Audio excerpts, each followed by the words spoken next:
The National Federation of Transport Cooperatives or NFTC are planning to conduct Unity March on August 5 next Monday. Their intention is to show to the government their support to the implementation of the Public Utility Vehicle Modernization Program or PUVMP. This is in response to the plan of the Senate to pass a motion to suspend the PUVMP.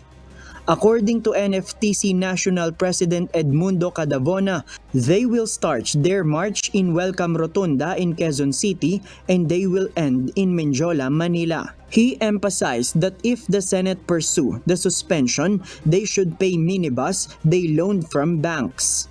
Payag kami sir, isuspend din nila yung modernization. Bayaran na sila, magbayad na mismo sa bangko, ninutang namin sa bangko yung mga units namin. He elaborated that when PUVMP is suspended, they will lose their way to loan from the bank.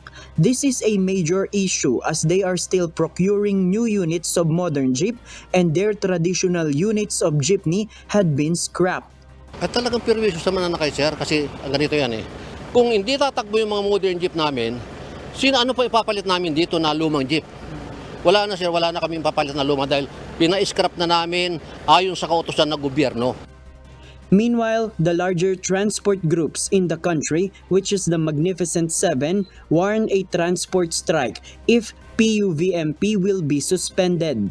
National President of Pasang Mazda, Obet Martin, said majority of public utility vehicles have modernized, citing more than 80% data from the Land Transportation Franchising and Regulatory Board or LTFRB.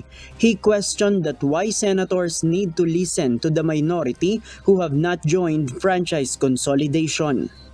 Papunta kami doon sa malawakang tigil pasada.